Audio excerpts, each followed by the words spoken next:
1 மக்கபேயர் அதிகாரம் 5. இதுமேயர் அம்மோனியருடன் போர்.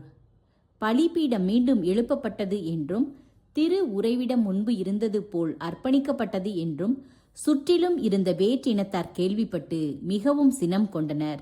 எனவே தங்கள் நடுவே வாழ்ந்த யாக்கோப்பின் வழிமரபினரை அழித்தொழிக்க திட்டமிட்டனர். அவ்வாறே அவர்களை கொன்றொழிக்கத் தொடங்கினர்.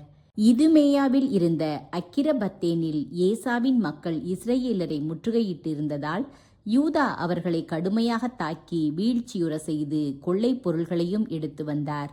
சாலைகளில் பதுங்கி இருந்த தம் மக்களுக்கு கண்ணி போலும் சூழ்ச்சி பொறி போலும் இருந்த பேயான் மக்களுடைய கொடுமைகளையும் நினைவு கூர்ந்தார். ஆகவே அவர்களை கோட்டைகளில் அடைத்து அவர்கள் வெளியே வராமல் தடுத்து முற்றிலும் அழித்தார். கோட்டைகளையும் அவற்றுள் இருந்த அனைவரையும் தீக்கிரையாக்கினார். பிறகு அவர் அம்மோனியரை தாக்க சென்றபோது வலிமைமிக்க படையையும் திரளான மக்களையும் அவர்களின் தலைவரான திமோத்தேயுவையும் கண்டார். அவர்களோடு போர்கள் பல புரிந்து அவர்களை நிலைகுலைய செய்து அழித்தார். யாசேர் நகரையும் அதை சேர்ந்த ஊர்களையும் கைப்பற்றிய பின் யூதேயா திரும்பினார். தங்கள் நாட்டில் வாழ்ந்து வந்த இஸ்ரேலரை அழிப்பதற்காக கிளையாதில் இருந்த பிற இனத்தார் அவர்களுக்கு எதிராக அணி திரண்டனர். எனவே இஸ்ரேலர் தாத்தமா கோட்டைக்கு தப்பியோடினர். அவர்கள் யூதாவுக்கும் அவருடைய சகோதரர்களுக்கும் எழுதி அனுப்பிய மடல் வருமாறு: எங்களை சுற்றியுள்ள பிற இனத்தார் எங்களை ஒழித்துவிட எங்களுக்கு எதிராக திரண்டு வந்துள்ளனர். அவர்கள் வந்து நாங்கள் அடைக்கலம் புகுந்திருக்கும் இந்த கோட்டையை பிடிக்க முன்னேற்பாடு செய்து கொண்டிருக்கிறார்கள். திமோத்தேயு அவர்களின் படைத்தலைவன், எங்களுள் பலர் ஏற்கனவே மடிந்து விட்டதால் இப்போது நீர் வந்து அவர்களிடமிருந்து எங்களை காப்பாற்றும். தோபு நாட்டில் உள்ள நம் சகோதரர்கள் அனைவரையும் பகைவர்கள் கொன்றுவிட்டார்கள். அவர்களின் மனைவி மக்களை சிறைப்படுத்தியதோடு உடைமைகளையும் கொள்ளையடித்து விட்டார்கள். ஏறக்குறைய 1000 பேரை அங்கு கொலை செய்து விட்டார்கள்.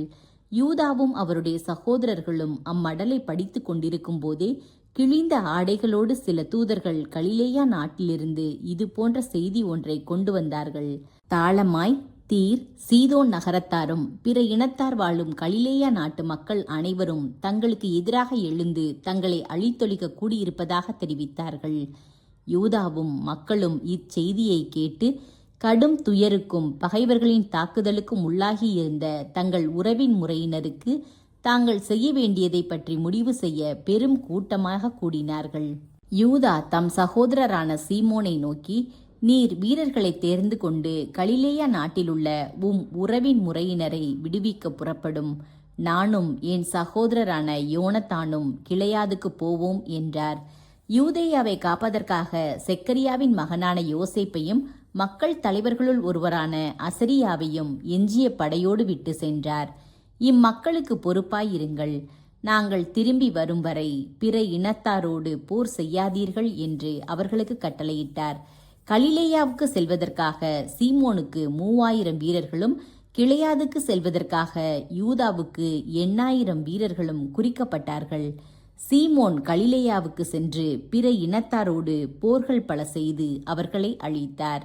அவர் தாளமாய் நகரின் வாயில் வரை அவர்களை துரத்தி சென்றார். அவர்களுள் ஏறக்குறைய 3000 பேர் மாண்டனர். அவர் அவர்களுடைய பொருள்களை கொள்ளையடித்தார். கலிலேயாவிலும் அர்பத்தாவிலும் இருந்த யூதர்களை அவர்களுடைய மனைவி மக்களோடும் அவர்களுக்கு சொந்தமான பொருள்கள் அனைத்தோடும் கூட்டிக் கொண்டு பெரும் மகிழ்ச்சியோடு யூதேயா நாட்டுக்கு வந்தார். யூதா மக்கபேயும் அவருடைய சகோதரனான யோனத்தானும் யோர்தான் ஆற்றங்கரை கடந்து பாலை நிலத்தில் 3 நாள் பயணம் செய்தார்கள்.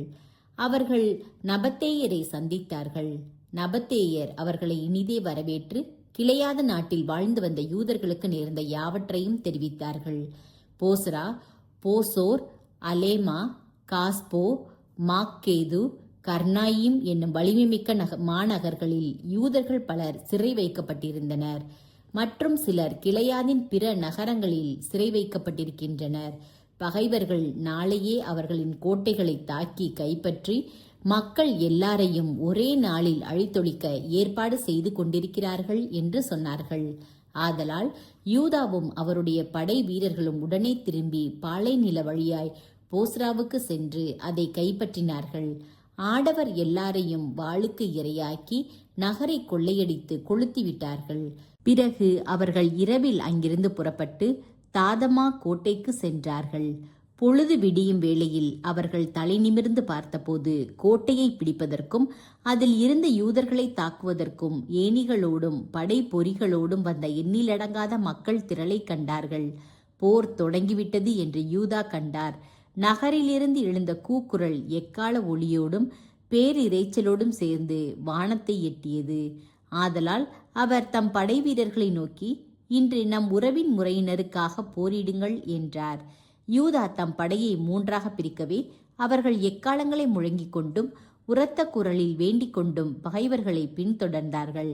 மக்கபேயுதாம் வருகிறார் என்று தீமோத்தேயுவின் படை வீரர்கள் அறிந்தவுடனே அவர் முன்னிருந்து தப்பியோடினார்கள். அவர் அவர்களை அடித்து நொறுக்கவே அன்று அவர்களுள் ஏறத்தாழ 8000 பேர் கொலையுண்டனர். பின்னர் அலேமாவை நோக்கி யூதா சென்று அதை எதிர்த்து போரிட்டு கைப்பற்றினார். அங்கு இருந்த ஆடவர் எல்லாரையும் கொன்றபின் அதை கொள்ளையடித்து கொளுத்திவிட்டார். அவ்விடமிருந்து புறப்பட்டு காஸ்போவையும் மாக்கேதையும் போசோரையும் கிளையாது நாட்டின் மற்ற நகர்களையும் பிடித்தார். இவற்றுக்கு பின் தீமோத்தேயு வேறொரு படையை திரட்டி நீரோடையின் அக்கறையில் ராபோன் நகருக்கு எதிரில் பாசறை அமைத்தான். பகைவர்களின் படையை உளவு பார்க்க யூதா ஆள்களை அனுப்ப அவர்கள் திரும்பி வந்து நம்மை சுற்றிலும் இருக்கும் பிற இனத்தார் எல்லாரும் அவனோடு சேர்ந்து கொண்டனர். அது மிக பெரும் படை. தங்களுக்கு உதவியாக அரேபியரையும் அவர்கள் கூலிக்கு அமர்த்தியுள்ளார்கள். உம்மோடு போர் செய்ய ஆயத்தமாகி நீரோடையின் அக்கறையில் பாசறை அமைத்திருக்கிறார்கள் என்று சொன்னார்கள். எனவே யூதா அவர்களை போர் முனையில் சந்திக்க சென்றார். யூதாவும் அவரது படையும் நீரோடைக்கு அருகே வந்ததும் தீமோத்தேயு தன் படை தலைவர்களை நோக்கி, அவன் முதலில் நீரோடையை கடந்து நம்மிடம் வந்தால் நாம் அவனை எதிர்க்க முடியாது. அவன் நம்மை தோற்கடிப்பது உறுதி. ஆனால் அவன் அச்சம் கொண்டு அக்கறையிலேயே பாசறை அமைப்பானாகில் நாம் நீரோடையை கடந்து சென்று அவனை முறியடிப்போம் என்று கூறினான். யூதா நீரோடையை நெருங்கி வந்தபோது அலுவலர்களை அதன் அருகே நிறுத்தி, ஒருவனையும் பாசறை அமைக்க விடாதீர்கள், எல்லாரும் போர் புரிய செய்யுங்கள் என்று அவர்களுக்கு கட்டளையிட்டார். தம் எதிரிகளை தாக்கவே யூதாவே முதல் நீரோடையை கடந்தார். மக்கள் எல்லாரும் அவரை பின்தொடர்ந்தார்கள். அவரால் முறியடிக்கப்பட்ட பிற இனத்தார் அனைவரும் தங்கள் படைக்கலன்களை எறிந்துவிட்டு கர்னாயீமில் இருந்த கோவிலுக்கு தப்பியோடினார்கள். ஆனால் யூதாவும் அவருடைய ஆள்களும் அந்த நகரை பிடித்து கோவிலையும் அதில் இருந்த அனைவரையும் தீக்கிரையாக்கினார்கள். இவ்வாறு கர்னாயிம் நகர் முறியடிக்கப்பட்டது. யூதாவை எதிர்க்க பிற இனத்தாரால் முடியாமல் போயிற்று. கிளையாதில் இருந்த சிறுவர் முதல் பெரியோர் வரை எல்லா இஸ்ரவேலரும் அவர்களின் மனைவி மக்களும் பொருள்களும் மிக பெரும் படையாக யூதேயா நாடு செல்வதற்கு அவர்களை யூதா ஒன்று திரட்டினார். அவர்கள் எபிரோனை அடைந்தார்கள். வழியில் இருந்த அந்நகர் பெரியதும் காவலரண் செய்து வலுப்படுத்தப்பட்டதுமாய் இருந்தது. அதை சுற்றி வலப்பக்கமோ இடப்பக்கமோ போக இயலவில்லை. நகரின் வழியாகத்தான் அவர்கள் போக வேண்டியிருந்தது.